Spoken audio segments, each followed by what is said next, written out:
Venezuela has the largest proven oil reserves on Earth, more than Saudi Arabia, more than Canada, and more than Iran. On paper, that should make Venezuela one of the richest energy producers in the world.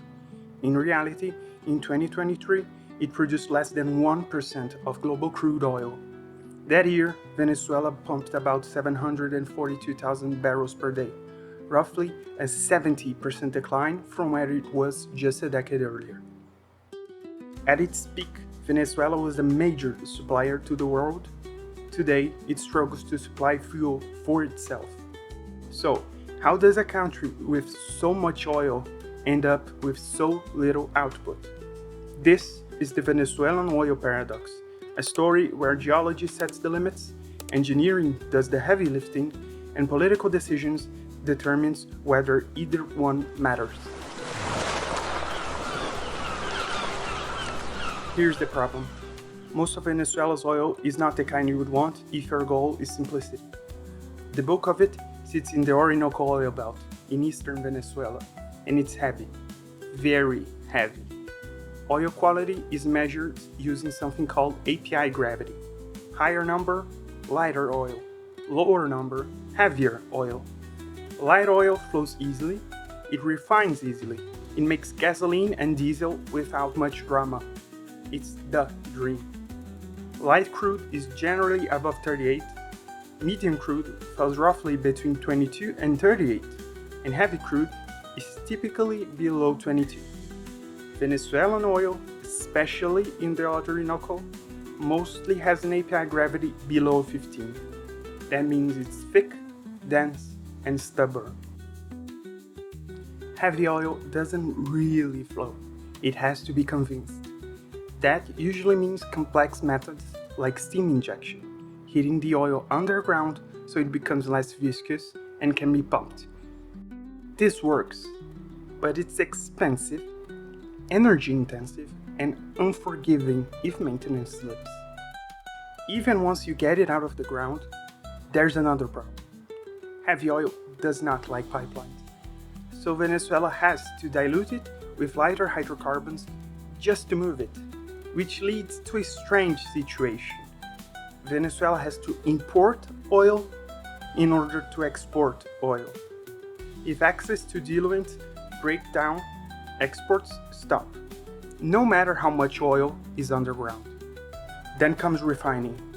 Heavy crude produces fewer of the products people actually want. It contains more sulfur and heavy metals, and it's rough on equipment. Only a limited number of refineries can handle it properly.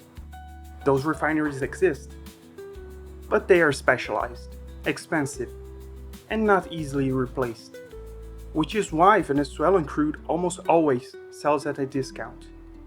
Venezuela does have lighter oil, especially around Lake Maracaibo, but those fields are mature. They can't compensate for the dominance of the Orinoco. So yes, Venezuela's oil is valuable, but only in systems with capital, technology, and institutions that work. Canada's oil sands proves this can be done. Venezuela's oil was an issue, just not the decisive one.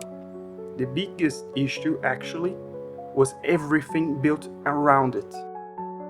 Oil was first discovered in Venezuela in 1914, near Lake Maracaibo. Within a decade, the country became a major global exporter. By the 1920s, oil had replaced agriculture as the backbone of the economy, which worked well, too well. Venezuela became very good at producing oil, and very dependent on it. In the 1970s, Venezuela nationalized its oil industry and created PDVSA. For a long time, it worked well enough. PDVSA was technically competent, globally integrated, and run by engineers, not politicians. By the 1990s, Venezuela even partially reopened the sector. Production rose and foreign partnerships returned. Then came 1999.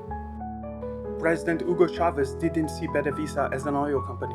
He saw it as a state within the state, running outside the powers of the president. Taxes went up, royalties went up, and political control increased. In 2002, PDVSA employees went on strike, not over wages, but over autonomy. The strike shut down production and exports, and the economy froze. Chavez responded by firing around 18,000 employees, roughly 40% of the company. Most of them were the people who knew how the system actually worked. From that point on, expertise declined, maintenance slipped, investments dried up, and production began a long, steady fall. In 2006, Chavez fully nationalized exploration and production. PDVSA was required to hold majority ownership in everything. At the same time, oil revenue was redirected towards social programs and less money went back into the company itself. PDVSA became less of an oil company and more like the government's cash cow. After Chavez died of cancer in 2013, Nicolas Maduro took over. A former union leader and bus driver, he continued Chavez's policies of milking PDVSA till it ran dry. But by then, the system was already falling apart. Debt rose, production fell, refining capacity deteriorated. Then, in 2019, came the last nail in the coffin: US sanctions. They didn't start Venezuela's oil collapse, but they surely accelerated it. PDVSA lost access to US markets. Cash flows were blocked. Control of Citgo, PDVSA's subsidiary who once controlled almost 10% of American refining capacity, was transferred away from Caracas into the hands of the opposition and then sold. Venezuela lost its best-suited refineries, and oil had to be sold at steep discounts, often to China, through ghost fleets and opaque shipping networks. As one summary puts it, the US didn't ban Venezuelan oil, it banned Venezuela from getting paid for it. Limited easing in 2022 allowed Chevron to operate again in the country, but not much else. By this point, Venezuela had oil, but not the systems needed to use it. Maduro's arrest didn't happen in isolation. It fits a broader worldview, that of Donald Trump, one that treats geopolitics less like diplomacy and more like the rule of power. Under the so-called Don't Rob doctrine, Venezuela wasn't just a humanitarian issue. It was a strategic outlier inside what the US considers its security perimeter, the whole Western Hemisphere. China, Russia, and Iran all had growing influence there. From Washington's perspective, that was one problem too many. Oil mattered here, not because the US needs it, as the country is a net exporter of crude, but because controlling access to the world's largest reserves of black gold creates influence. And the arrest itself was framed carefully, not as a war, not as an occupation, but as law enforcement backed by overwhelming force. The message wasn't just for Caracas, it was for everyone watching. Maduro became the example everyone who challenges America should fear, and the operation became a demonstration of unrivaled military capacities that surely left Moscow and Beijing envious. Removing Maduro doesn't fix Venezuela. It changes incentives. Inside the regime, power shifts, fear rises, and cooperation becomes attractive. Internationally, the US approach isn't ownership, it's a provision. Oil is treated as reimbursement for the security Washington now provides, stabilization funding for a new regime, and leverage over the world. In the short term, this allows managed stabilization for Venezuela and hope for its people.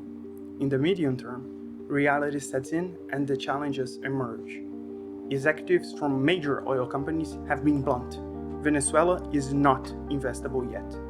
Laws need to change. Property rights need to survive coups and elections, and billions are required just to restore what's already there.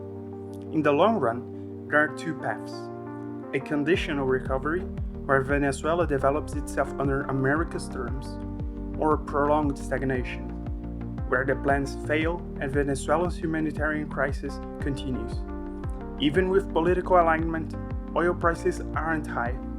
Venezuela crude is expensive and heavy oil does not forgive mistakes. Maduro's removal changes who decides, but it doesn't change geology, it doesn't change economics, and it doesn't change time. Venezuela's story shows us that rich natural resources are not automatic wealth. They require accountability, technical expertise, and governance capable of supporting complex industries over decades. And that's a lesson with relevance far beyond one country.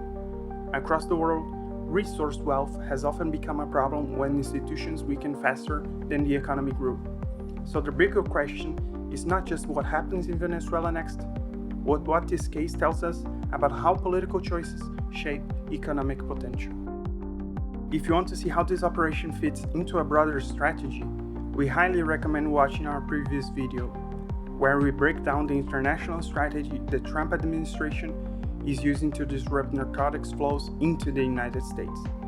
Because oil, drugs, and geopolitics have a habit of intersecting in inconvenient ways.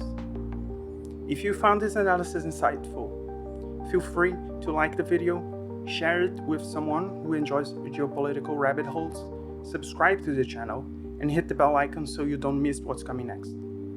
Thank you for watching. See you next time.